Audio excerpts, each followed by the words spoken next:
నమస్కారం, welcome to Shilpa TV news. ముందుగా headlines. బాల కార్మిక వ్యతిరేక దినోత్సవం సందర్భంగా పట్టణంలో అవగాహన ర్యాలీ. ఈ నెల 18వ తేదీ నుండి విద్యార్థులు ఫ్రీ మరియు కన్సెషన్ ద్వారా ఆర్టీసీ బస్సులలో ప్రయాణించేందుకు పాస్ల మంజూరు. ఆంధ్రప్రదేశ్ రాష్ట్ర ముఖ్యమంత్రి మంత్రుల ప్రమాణ స్వీకారోత్సవ కార్యక్రమం నంద్యాలలో లైవ్ స్ట్రీమింగ్ ద్వారా వీక్షణ. నంద్యాలకు చెందిన సీనియర్ జర్నలిస్ట్ రచయిత కాశీపురం ప్రభాకర్ రెడ్డికి కుప్పం రెడ్డమ్మ స్మారక రాష్ట్ర స్థాయి అవార్డు. ఎఫ్సెట్ ఫలితాల్లో రావుస్ అరుదైన రికార్డులు సొంతం.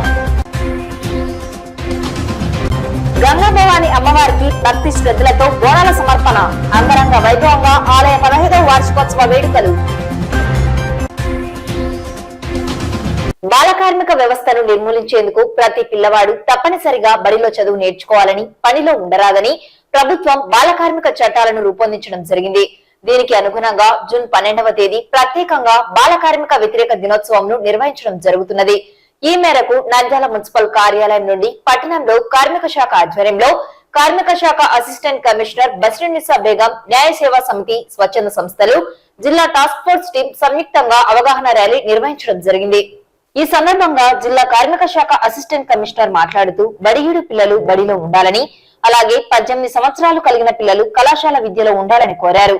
18 సంవత్సరాల లోపు పిల్లలను పనుల్లో పెట్టుకున్న ఆయా యాజమాన్యాల వారిపై బాల కార్మిక చట్ట ప్రకారం కఠిన చర్యలు తీసుకోవడం జరుగుతుందని తెలిపారు.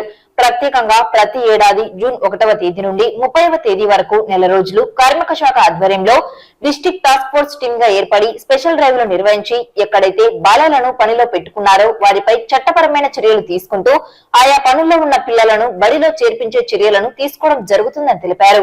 బాల కార్మిక వ్యవస్థ నిర్మూలనకు ప్రతి ఒక్కరూ సహకరించాలని కోరారు. పట్టణ ప్రజలకు జిల్లా కార్మిక శాఖ నుండి అలాగే డిస్ట్రిక్ట్ టాస్క్ ఫోర్స్ కమిటీ దగ్గర నుండి మీకు అందరికీ కూడా ఒక విజ్ఞప్తి చేయడం ఏంటంటే, మనకు బాల కార్మికులను కానీ తర్వాత కౌమార దశలో అంటే 18 సంవత్సరాలు ఉన్నటువంటి పిల్లల్ని కానీ పనిలో పెట్టుకోవటం అనేటువంటిది చట్టరీత్యా నేరము. పిల్లలందరూ కూడా ఖచ్చితంగా బడిలోనే ఉండాలి. అంటే వాళ్ళు ఖచ్చితంగా వాళ్ళకు కావాల్సినటువంటి ఎడ్యుకేషన్, వాళ్ళకు కావాల్సినటువంటి కాలేజ్ ఎడ్యుకేషన్ కానీ స్కూల్ ఎడ్యుకేషన్ కానీ సరైన సమయంలోనే దొరకాలి. సో వాళ్ళ ఎడ్యుకేషన్ కరెక్ట్గా ఉండాలి. కాబట్టి పిల్లల్ని ఎవరిని కూడా పనిలో పెట్టుకోకుండా మనము అంటే ఒక సొసైటీలో ఉన్నటువంటి వాళ్ళు అంటే ఓన్లీ ఒక డిపార్ట్మెంట్స్ అనే కాకుండా సొసైటీలో ప్రతి ఒక్కరూ కూడా ఈ బాల కార్మికులు అనేటువంటి వాళ్ళు ఎక్కడా లేకుండా వాళ్ళని పనిలో పెట్టుకోవడం అనేటువంటి చట్టరీత్యా నేరం. కాబట్టి వాళ్ళని ఎవ్వరూ కూడా పనిలో పెట్టుకోవడానికి ప్రోత్సహించకుండా మనమందరం కూడా సహకరించాలి. సో దానికి నిదర్శనంగానే మనము ప్రతి సంవత్సరం కూడా జూన్ 12వ తేదీన ఈ చైల్డ్ లేబర్ అబాలిషన్ డేగా గుర్తిస్తాము. సో ఆ చైల్డ్ లేబర్ అబాలిషన్ డేకి అనుగుణంగానే ఇవాళ మనం ర్యాలీ చేయడం జరుగుతుంది. సో ర్యాలీ చేయడమే కాదు, ఈ నెల అంతా కూడా జూన్ 1వ తేదీ నుండి 30వ తేదీ వరకు కూడా మనము చైల్డ్ లేబర్ స్పెషల్ డ్రైవ్ అనేటువంటిది district task force committee members చేయడం జరుగుతూ ఉంది. జిల్లాలో అన్ని చోట్ల కూడా జరుగుతుంది. మండల్లో కూడా, విలేజెస్లో కూడా, హెడ్ క్వార్టర్స్లో అన్ని చోట్ల కూడా స్పెషల్ డ్రైవ్ జరుగుతూ ఉంది. సో ఈ స్పెషల్ డ్రైవ్లో ఎక్కడైనా సరే వాళ్ళని అంటే పిల్లల్ని పనిలో పెట్టుకున్నట్టు కనిపిస్తే ఆ యజమానుల మీద ఖచ్చితంగా కఠినమైనటువంటి చర్యలు ఉంటాయి. ఇవన్నీ కూడా మీరు జాగ్రత్తగా ప్రతి ఒక్క యాజమాన్యం వారు గుర్తించుకోవాలి. మనం ప్రతి సంవత్సరం చేస్తాము, అదేవిధంగా ప్రతి వెనస్డే కూడా చేస్తాము. కానీ ఇంకా మనకు బాల కార్మికులు తర్వాత 18 సంవత్సరాల లోపల పిల్లలు కనిపిస్తూనే ఉన్నారు. దయచేసి యజమానులు ఎవ్వరూ కూడా ప్రోత్సహించకండి.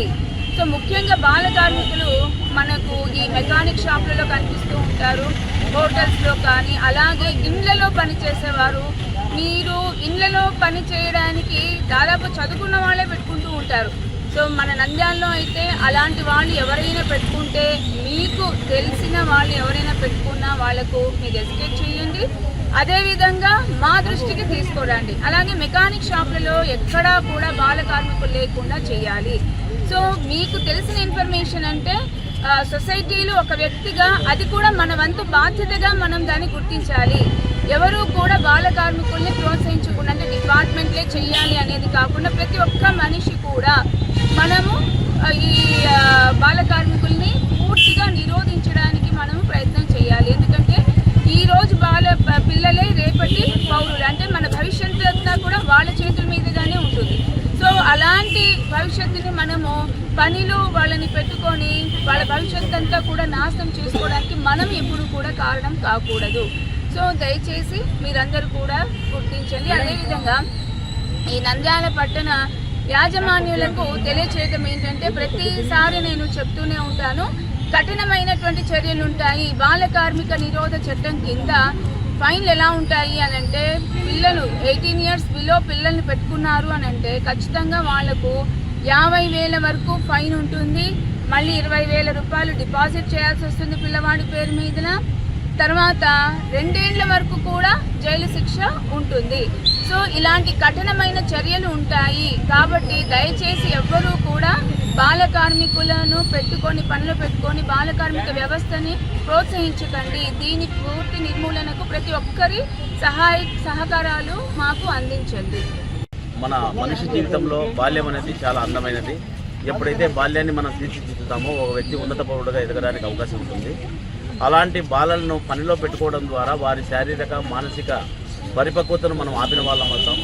ఈ బాల కార్మిక నిర్మూలనలో మన అందరం కూడా ఒక సామాజిక బాధ్యతగా తల్లిదండ్రుల నుంచి, తర్వాత సొసైటీలో ఉన్నటువంటి వ్యాపారస్తులు కానీ, ఇతర వ్యక్తులు కానీ, ఎన్జిఓలు కానీ, ఇదంతా ఒక సమిష్టిగా పోరాడినప్పుడు మాత్రమే బాల కార్మిక వ్యవస్థ నిర్మూలించడానికి వీలవుతుంది.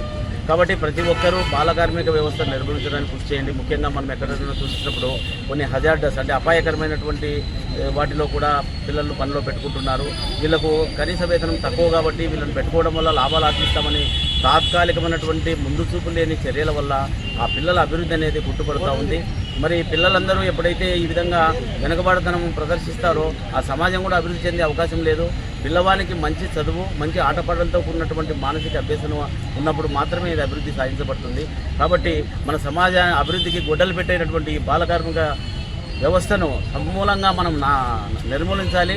దీనికి అన్ని శాఖలతో పాటు ముఖ్యంగా స్వచ్ఛంద సంస్థలు, పత్రికా విలేకరులు, ఇతర మేధావి వర్గము, తర్వాత తల్లిదండ్రులు అందరూ కూడా చేయూతనిచ్చినప్పుడు మాత్రమే ఇది సాధ్యమవుతుంది. ఈ విధంగా మనం నంద్యాల జిల్లాను మనందరం కూడా ఈరోజు కంకణం కట్టుకొని నంద్యాల జిల్లాను బాల కార్మిక నిర్మూలన జిల్లాగా ప్రకటించాలి. ఆ ప్రకటించడానికి మీ అందరి కృషి అవసరం. ఈ విధంగా మీరు అందరూ కూడా సహాయ సహకారాలు అందిస్తారని ఆశిస్తూ ముగిస్తున్నాను. Mandal legal service authority Nandyal వారు, మళ్ళీ డిస్ట్రిక్ట్ ఎడ్యుకేషన్ వారు, కార్మిక శాఖకు సంబంధించి అందరికీ ఎవరైనా 1 నుంచి 15 సంవత్సరాల లోపు పిల్లలు ప్రతి ఒక్కరు బడిలో ఉండాలి. అది వాళ్ళ విద్య అనేది వాళ్ళ ప్రాథమిక హక్కు. ప్రభుత్వం వారు సెంట్రల్ గవర్నమెంట్ కానీ, స్టేట్ గవర్నమెంట్ కానీ ఎవరైనా కంపల్సరీగా ఫండమెంటల్ రైట్ విద్యా హక్కు కాబట్టి ప్రతి ఒక్క పిల్లలు బడిలోనే ఉండాలి. కానీ మెకానిక్ షాపులలో కానీ, కిరాణా షాపుల యజమానులు ఎవరైనా కానీ 15 సంవత్సరాల లోపు పిల్లలను మీ దగ్గర పనిలో కానీ చేర్చుకుంటే కానీ చట్ట ప్రకారము మీరు శిక్షకు అర్హులు అవుతారు. కాబట్టి ప్రతి ఒక్క తల్లిదండ్రులకు కానీ, షాపు యజమానులకు కానీ ఎవరైనా కానీ ఇప్పుడు ఎడ్యుకేషన్ స్టార్ట్ అవుతుంది. కాబట్టి బిలో 15 సంవత్సరాల లోపు పిల్లలు అందరూ స్కూల్లోనే చేర్పించాలని చెప్పి తెలియజేయడం. Mandal legal service authority Nandyal. RTC ప్రతి ఏడాది విద్యార్థులకు ఫ్రీ మరియు కన్సెషన్ ప్రాతిపదికన బస్సులలో ప్రయాణించేందుకు పాస్లను ఈ నెల 13వ తేదీ నుండి ఆయా ఆర్టీసీ డిపోలలో ప్రత్యేకంగా ఏర్పాటు చేసిన కౌంటర్లలో సంబంధిత అప్లికేషన్లను పూర్తి చేసి అందజేసిన వారికి మంజూరు చేయడం జరుగుతుందని, ఈ అవకాశాన్ని విద్యార్థులు సద్వినియోగం చేసుకోవాలని నంద్యాల జిల్లా ప్రజా రవాణా అధికారిని రజియా సుల్తానా పేర్కొన్నారు.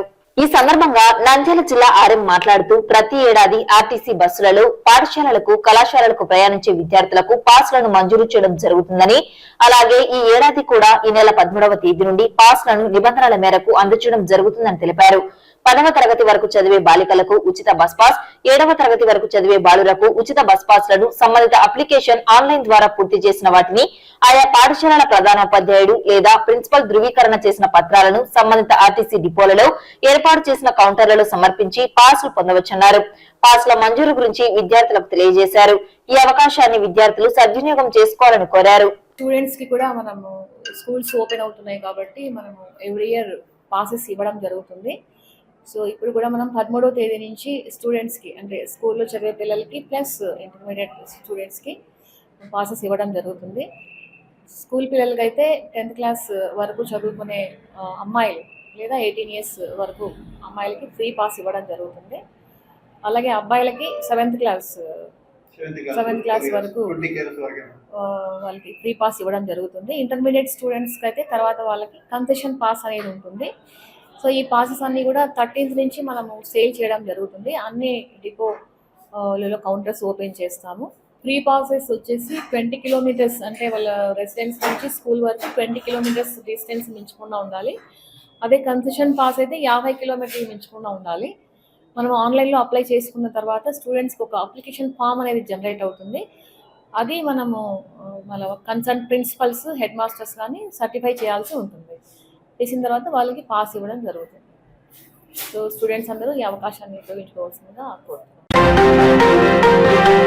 ఆంధ్రప్రదేశ్ రాష్ట్ర ముఖ్యమంత్రి నారా చంద్రబాబు నాయుడు మరియు మంత్రుల ప్రమాణ స్వీకారోత్సవాన్ని పట్టణ ప్రజలు వీక్షించేందుకు నంద్యాల పట్టణంలోని టౌన్ హాల్ ఎన్టీఆర్ షాదీఖానాలో లైవ్ ప్రోగ్రామ్ ను జిల్లా collector doctor Srinivasulu, JC Rahul Kumar Reddy, DRO Padmaja, RDO Mallikarjuna, municipal commissioner Niranjan Reddy, ఇతర శాఖల అధికారుల ఆధ్వర్యంలో ఏర్పాటు చేయడం జరిగింది.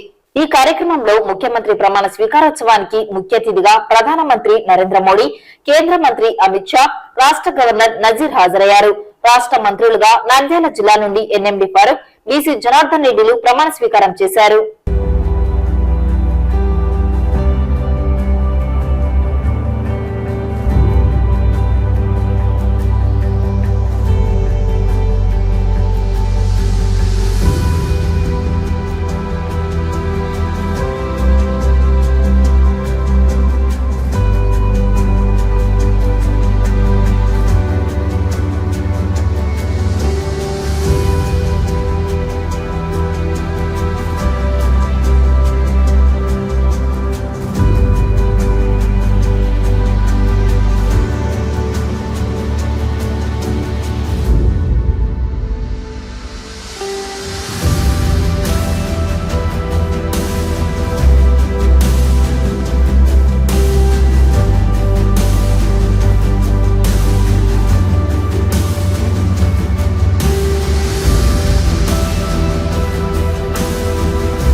నంద్యాలకు చెందిన సీనియర్ జర్నలిస్ట్ రచయిత కాశీపురం ప్రభాకర్ రెడ్డికి కుప్పం రెడ్డమ్మ స్మారక రాష్ట్ర స్థాయి అవార్డు దక్కింది. ప్రభాకర్ రెడ్డి రాసిన మేడం సి అనే నవలకు గాను ఈ అవార్డు బహుకరించారు. బుధవారం చిత్తూరులో చిత్తూరు జిల్లా రచయితల సంఘం ఆధ్వర్యంలో జరిగిన ఓ కార్యక్రమంలో రెడ్డమ్మ ట్రస్ట్ అధ్యక్షురాలు డాక్టర్ కె రామలక్ష్మి ఈ అవార్డును అందించారు. క్రికెట్ నేపథ్యంలో వచ్చిన ఈ నవలలో రాయలసీమ సంస్కృతి గొప్పదనాన్ని అద్భుతంగా వివరించారని వక్తలు పేర్కొన్నారు. ఈ మేరకు మాజీ ఎమ్మెల్యే శిల్పా చక్రపాణిరెడ్డి రచయిత ప్రభాకర్ రెడ్డిని అభినందిస్తూ ఫ్యాక్షన్ జీవన విధానం ఒకటంటూ ఉందని, అది ఎంతో హృదయ విదారకమైనదని, ఫ్యాక్షనిస్టులంటే రాక్షసులు కారని, చారిత్రాత్మక, భౌగోళిక, కరువు పీడిత ప్రభావంతో అణగారిన బాధితులు మాత్రమేనని, వారిలో స్వచ్ఛమైన ఆప్యాయత, అనురాగాలతో కూడిన మానవీయ కోణం ఉంటుందని, ఈ రచన ద్వారా రాయలసీమ పట్ల ఇతర ప్రాంతాల వారి దృక్కోణం సవరించుకోవాల్సిన అవసరాన్ని సాధారణంగా తెలియజేసిన రచయిత మిత్రుడు ప్రభాకర్ రెడ్డిని చూసి గర్విస్తున్నానని మేడం సి అనే నవలలో తన మాటల్లో తెలియజేశారు. రచయిత ప్రభాకర్ రెడ్డి మాట్లాడుతూ కేవలం ఏడాది కాలంలోనే 3 ముద్రణలకు నోచుకొని పాఠకులను విశేషంగా అలరిస్తుందని అన్నారు.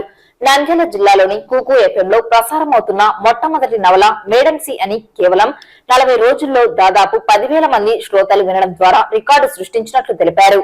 ఈ కార్యక్రమంలో చిత్తూరు జిల్లా రచయితల సంఘం అధ్యక్షులు కట్టమంచి బాలకృష్ణారెడ్డి, ప్రముఖ రచయితలు ముని సురేష్ పిల్లే, ఆర్ఎం అరుణ కుమారి, రోహిణి వంజారి, డాక్టర్ సుగుణారావు, నంద్యాల జిల్లా జర్నలిస్టుల సంఘం APUWJ గౌరవ అధ్యక్షులు ఎం జనార్దన్ రెడ్డి తదితరులు పాల్గొన్నారు. తాజాగా విడుదల చేసిన EAP సెట్ 2024 ఫలితాల్లో నంద్యాల పట్టణంలోని రావుస్ విద్యా సంస్థ విద్యార్థులు అరుదైన రికార్డును సృష్టించారని ఆ కళాశాల చైర్మన్ అప్పారావు, డైరెక్టర్ మోనిచంద్ర తెలిపారు. బుధవారం స్థానిక కళాశాలలో ఏర్పాటు చేసిన అభినందన కార్యక్రమంలో అగ్రికల్చర్ విభాగం నందు నందకిషోర్ 652వ ర్యాంక్, ఇంజనీరింగ్ విభాగం నందు కార్తికేయ శర్మ 789వ ర్యాంకును సాధించి రికార్డు సృష్టించారని తెలియజేస్తూ వారిని ప్రత్యేకంగా అభినందించారు. ఈ సందర్భంగా కళాశాల చైర్మన్, డైరెక్టర్ మాట్లాడుతూ ఎప్సెట్ ఫలితాల్లో అగ్రికల్చర్ మరియు ఇంజనీరింగ్ విభాగాల్లో 1000 లోపు ర్యాంకులను సాధించడం జరిగిందన్నారు. అలాగే అనేక మంది విద్యార్థులు 15,000 లోపు ర్యాంకులు సాధించడం జరిగిందన్నారు. కళాశాల ప్రారంభం నుండి ఎంపీసీ విద్యార్థులకు జేఈఈ ఎప్సెట్ లో కోచింగ్ అందిస్తున్నామన్నారు.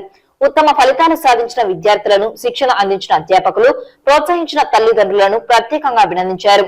కార్యక్రమంలో కళాశాల ప్రిన్సిపల్ సుంకయ్య, జగదీశ్వరరావు, సంగం మహేశ్వరయ్య, నారాయణ స్వామి తదితరులు పాల్గొన్నారు.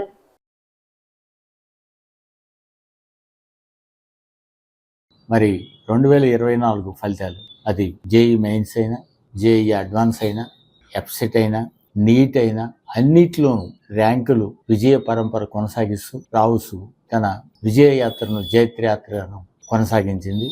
మరి ఏ రిజల్ట్ వచ్చినా రావుస్ ప్రెస్ మీట్ ఉంటుంది. కారణం రావుస్ కోచింగ్ ఓరియంటెడ్ కాలేజ్. ఏ విద్యార్థికి తగిన స్థాయికి ఆ విద్యార్థికి కోచింగ్ ఇస్తూ ర్యాంకులు సాధిస్తూ విద్యార్థుల యొక్క ఉజ్వల భవిష్యత్తుకు పునాది వేస్తున్న కాలేజీ రావుస్ కాలేజ్. మా యొక్క శిక్షణ లాభాన్ని మీరు కూడా పొందగలరని చెప్పి ఆశిస్తున్నాను. ఇకపోతే ఈరోజు ప్రత్యేకంగా చెప్పేది ఏంటంటే, ఏపీ ఎప్సెట్ ఫలితాలు రిలీజ్ అయినవి. మా విద్యార్థులు మరి తమ యొక్క జైత్రయాత్రను కొనసాగించారు. ఇక్కడ చూస్తే 1000 లోపు ర్యాంకులు 2 వచ్చినాయి. ఏపీ ఎప్సెట్ లో 1000 లోపు ర్యాంకులు 2 వచ్చినాయి. 652 ర్యాంకు, 789 ర్యాంకు. అట్లానే మరి 10,000 లోపు 12 ర్యాంకులు వచ్చినాయి. 15,000 లోపు 28 వచ్చినాయి. అట్లానే 20,000 లోపు 42 ర్యాంకులు వచ్చినాయి. ఈ రిజల్ట్ చాలదా? ఇంకా విద్యార్థులు విజయవాడ, హైదరాబాద్ వెళ్ళి లక్షలు ఖర్చు పెట్టాలా? అన్నిట్లోనూ ర్యాంకులు ఉన్నాయి. జేఈ మెయిన్స్ లో ఉన్నాయి, జేఈ అడ్వాన్స్ లో ఉన్నాయి. మరి జేఈ అడ్వాన్స్ ఎన్ని ర్యాంకులు వచ్చినాయండి నంద్యాలకి? విజయవాడ వెళ్ళినాలకి దగ్గర 300 నుంచి 400 మంది వెళ్ళారు. 3-4 సీట్లు కూడా అడ్వాన్స్లో సాధించలేదు. మెడికల్లో మరి 7 సీట్లు వచ్చింది. విజయవాడ వెళ్ళి ఎన్ని సీట్లు సాధించారు? ఇలా చూస్తే మెరిట్ వెళ్ళిపోతుంది. ఆ మెరిటే కనుక మా దగ్గర ఉంటే, మా దగ్గర ఉన్న ఫ్యాకల్టీకి కానీ, మా స్టాఫ్కి కానీ, మా ప్రోగ్రామ్కి కానీ, మా మెటీరియల్స్కి కానీ విజయవాడ కంటే ఎక్కువ ర్యాంకులు ఇస్తామని చెప్పి ఈ సందర్భంగా మీకు తెలియజేసుకుంటూ, యు నందకిషోర్ 652 ర్యాంకు, 652 ర్యాంకుతో పాటు మరి ఈ సంవత్సరం అన్ని విభాగాల్లోనూ విజయకేతన ఎగరేసిన మా all round champion BV Karthikeya Sharma AP ఎప్సెట్లో 789 ర్యాంకు, కర్ణాటక కామెడ్కోలో 129 ర్యాంకు, స్టేట్ ర్యాంకు 129 ర్యాంకు సాధించాడు. పోతే అగ్రికల్చర్ విభాగంలో 652 ర్యాంకుతో పాటు Chandana 2374 rank, Anusha 8123 rank, Jamalvi 9262 rank, Razia Begum 10,072 ర్యాంకుతో 15,000 లోపు 14 మంది ర్యాంకులు సాధించారు. అగ్రికల్చర్ ఫార్మసీ విభాగంలో 300 మార్కులకు పైగా వచ్చిన విద్యార్థులకు ఒక సదావకాశాన్ని ఇస్తున్నాము, ఒక సువర్ణ అవకాశాన్ని ఇస్తున్నాము. 300 మార్కులు పైగా వచ్చిన 2024 నీట్ విద్యార్థులకు ఉచిత coaching first time Rao's college అందిస్తుంది. మరి సద్వినియోగం చేసుకోవాలని చెప్పి విన్నవిస్తున్నాను. అదేవిధంగా coaching faculty, excellent coaching faculty ఉంది. Physics, chemistry, botany, zoology. దానికి తోడు బహుశా ఆంధ్రప్రదేశ్ రాష్ట్రంలోనే నీట్ కోచింగ్కి ఆల్ ఇండియా లెవెల్లో నెంబర్ 1 మెటీరియల్ అయిన సింగేజ్ మెటీరియల్ ఇస్తున్నాము. అలాగే సింగేజ్ ఎగ్జామ్స్ కూడా ఇస్తున్నాము. మంచి ప్రోగ్రామ్ ఇస్తున్నాము, లాంగ్ టర్మ్ ప్రోగ్రాము. కాబట్టి రావుస్ 2025 నీట్ లాంగ్ టర్మ్ కోచింగ్ని 18వ తారీఖు నుంచి మొదటి బ్యాచ్ స్టార్ట్ అవుతుంది. రెండో బ్యాచ్ వచ్చే నెల 1వ తారీఖు నుంచి స్టార్ట్ అవుతుంది. ఈ 2 బ్యాచ్ల్లోనూ 300 పైగా మార్కులు వచ్చిన విద్యార్థులకు ఉచిత శిక్షణ ఉంది. దీన్ని సద్వినియోగం చేసుకుని మరి మెడికల్గా మీరు కూడా ఎదగాలని చెప్పి కోరుకుంటూ, మరి మీకు మా యొక్క శిక్షణ లాభాన్ని మీరు కూడా పొందగలరని చెప్పి ఆశిస్తూ, మరొకసారి ఇంతటి ఘన విజయం సాధించిన, ఎందుకంటే 20,000 లోపు 42 మంది విద్యార్థులు ఉన్నారు వెబ్సైట్లో. ఈరోజు ర్యాంకులు చూస్తే ప్రవాహంలాగా ర్యాంకులు వచ్చేసినాయి వెబ్సైట్లో. కాబట్టి రాబోయే బ్యాచ్లు ఇంకా మంచి బ్యాచ్లు ఉన్నాయి, ఇంకా మంచి ఫలితాలతో వచ్చే సంవత్సరాల నుంచి ఉంటామని చెప్పి తెలియజేస్తూ, మా శిక్షణ లాభాన్ని మీరు మీ విద్యార్థులు కూడా పొందాలని తల్లిదండ్రులకు విజ్ఞప్తి చేస్తూ సెలవు తీసుకుంటున్నాను. ఇట్లు మీ ఏఎంవి అప్పారావు, చైర్మన్ రావుస్ విద్యా సంస్థలు. నిన్న వెలువడినటువంటి ఏపీ వెబ్సైట్ ఫలితాల్లో బోత్ ఇంజనీరింగ్ అండ్ అగ్రికల్చర్ విభాగంలో 1000 లోపు ర్యాంకులు సాధించడం జరిగింది. యు నందకిషోర్ మరియు కార్తికేయ శర్మ ఇద్దరు 1000 లోపు ర్యాంకులు సాధించి కాలేజీని ప్రతిష్టని ఇరుముడింపజేశారు. ఇంతటి విజయాలు సాధించడానికి ముఖ్యంగా 3 కారణాలు నేను మొన్న కూడా చెప్పాను. జేఈ అడ్వాన్స్ ఫలితాల్లో వచ్చినప్పుడు ముఖ్యంగా మంచి మెటీరియల్ వాడటము, మంచి స్టాఫ్ని రిక్రూట్ చేసుకోవడము, వాళ్ళ యొక్క కోఆపరేషన్ కానివ్వండి, స్టాఫ్ యొక్క కోఆపరేషన్ కానివ్వండి. 3 మంచి షెడ్యూల్లో వచ్చేసి మనకి వీక్లీ ఎగ్జామ్స్ కండక్ట్ చేయడము, ఆన్ టైం సిలబస్ కంప్లీట్ చేయడము, రివిజన్ కంప్లీట్ చేయడము, ఇవన్నీ పాటిస్తున్నాం కాబట్టి ఇంత రిజల్ట్స్ సాధించడం జరిగిందని నేను భావిస్తున్నాను. నంద్యాల పట్టణం బైటిపేట కుందునది సమీపంలో వెలిసిన శ్రీ గంగా భవాని అమ్మవారి ఆలయ 15వ వార్షికోత్సవ వేడుకలు సోమవారం నుండి 3 రోజుల పాటుగా ఘనంగా నిర్వహించడం జరిగింది. అమ్మవారికి ప్రత్యేక అలంకరణ, అభిషేకాలు, కుంకుమార్చన నిర్వహించారు. చివరి రోజు పెద్ద ఎత్తున గంగా భవాని అమ్మవారికి మేళ తాళాలతో, తప్పెట్లతో తరలివచ్చిన భక్తజనులు భక్తి శ్రద్ధలతో బోనాల సమర్పణ చేశారు. విచ్చేసిన భక్తులకు ఆలయ కార్యనిర్వహణ సభ్యులు అన్నదాన కార్యక్రమం నిర్వహించారు. వర్షాన్ని లెక్క చేయక వందలాది మంది భక్తులు పాల్గొనడం జరిగింది.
శ్రీ గంగా భవాని దేవస్థానము ఈరోజు 15వ వార్షికోత్సవము బోనాల పండుగ మహోత్సవం జరుగుతున్నది.